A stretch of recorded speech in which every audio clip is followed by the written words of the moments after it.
Welcome back to my series. This is Rooted in Rome, episode 10, part 3. And we're going to jump right in where I'm talking about John Calvin, one of the fathers of the Protestant Reformation. Now, Calvin taught that all authority comes from God, even unjust authority.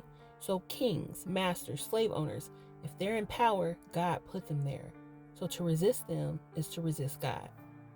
Now, Calvin didn't live to see race-based chattel slavery in the Americas because he died in 1564, but his theology was perfectly designed to justify it. And here's why. Remember, he believed in total depravity, that you are worthless and sinful. Also, predestination, that your suffering might be part of God's plan, so he chose your fate before you were even born. Number 3, he believed in God's sovereignty, that God controls everything. So if you're enslaved, God put you there. 4, submission to authority. Your master has authority over you, so to resist is to sin against God. Now, Calvin's theology became the foundation for the Dutch Reformed Church in South Africa, where it was used to justify apartheid. It was also used for the Puritan colonization of North America, because it was used to justify genocide of indigenous peoples. Also, the Presbyterian and Reformed churches in America used it to support slavery. Calvinist theology told enslaved people that your enslavement is God's will. Don't resist, just have faith, obey your master, your reward is in heaven. This theology kept people passive in the face of oppression. All right, so let's summarize John Calvin because he's one of the most influential Protestant theologians. So remember, he ran a theocratic police state in Geneva, Switzerland. He had a man burned at the stake for disagreeing with him. He taught that suffering and oppression might be part of God's predestined plan. He emphasized submission to authority above resistance to injustice. Okay? Now, his theology emphasized total depravity. You're utterly worthless. Predestination, your fate is already decided. God's sovereignty, that God controls everything, including your suffering, and submission. Obey authority because God put them there. Now, this theology was used to justify slavery, colonization, apartheid, and abuse of power. And this is the theology that still dominates Protestant Christianity today, including Black churches. Now let's connect this to colonization and slavery, okay? Catholic empires like Spain and Portugal used papal bulls to justify conquest. Now Protestant empires like England, the Netherlands, Sweden, they rejected the Pope's authority, but they used the same doctrine of discovery logic. They just cited the Bible instead of the Pope, okay? Now, the Puritans were English Protestants, so they were Calvinist influenced, okay? And they wanted to purify the Church of England. And in the 1600s, they began colonizing North America from Massachusetts, Plymouth, Connecticut. And here's how they justified it. They saw themselves as New Israel, that they were God's chosen people.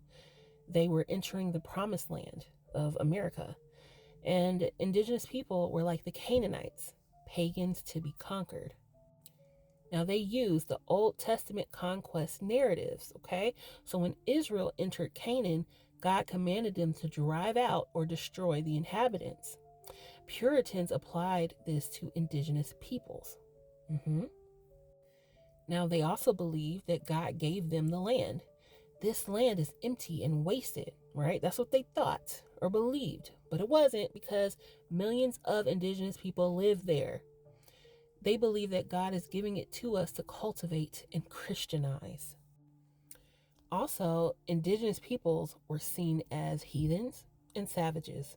So they were not fully human, agents of Satan, obstacles to God's plan.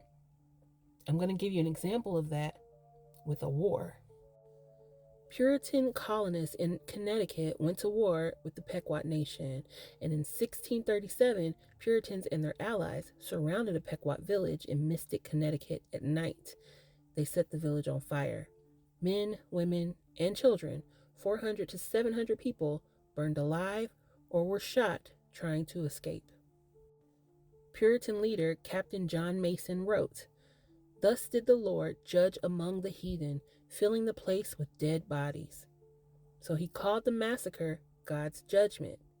William Bradford, who was a governor of Plymouth Colony, wrote, "It was a fearful night to see them thus frying in the fire, but the victory seemed a sweet sacrifice, and they gave the praise thereof to God." So they thanked God for burning people alive. This is Protestant Christianity justifying genocide. It is the same blueprint as the Crusades and the conquistadors, just different Bible verses. English colonists, which are the Protestant, they use the doctrine of discovery to claim indigenous land. Their justifications is that the land is empty, even though millions of indigenous people were already living there. They said they're not using it properly, so it's not really theirs. Another thing they thought is that God gave us dominion. So Genesis 1 and 28, be fruitful and multiply and fill the earth and subdue it. So they said this is our divine mandate to conquer and settle. 3, we're bringing civilization and Christianity. Indigenous peoples were savages who needed to be converted and civilized. Killing them or taking their land was for their own good. 4, we have a right to defend ourselves. Any indigenous resistance was framed as aggression, and they justified total war and extermination.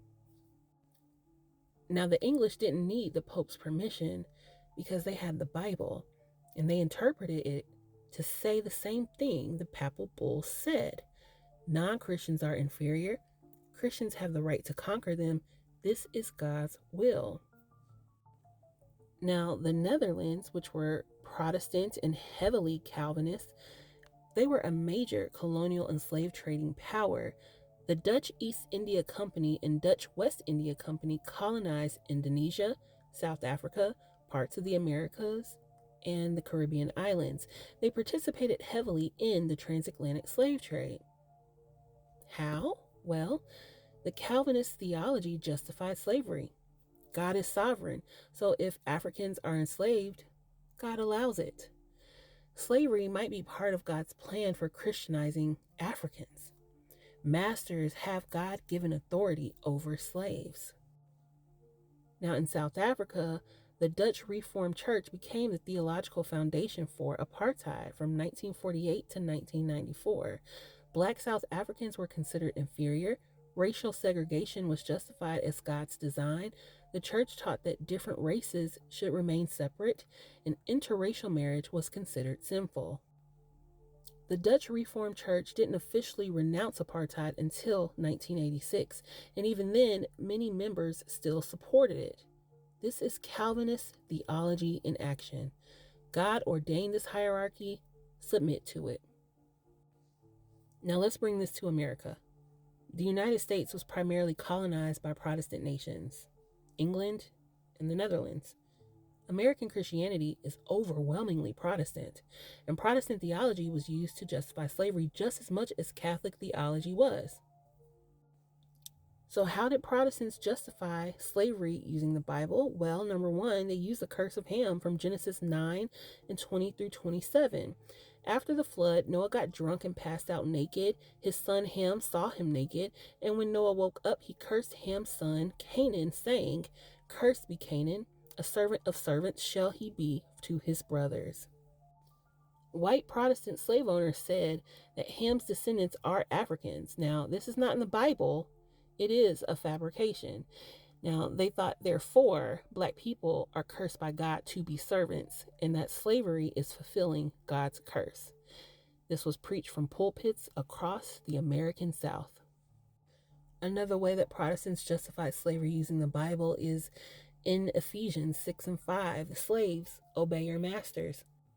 Now, slave owners use this verse constantly, and they preach it to enslaved people in plantation churches. And they say, God commands you to obey me, and if you resist, you're sinning. Now, of course, y'all know I'm running out of time as per usual. So, in the next video, we're going to pick up talking about how Protestants justify slavery using the Bible. As always, thanks for watching.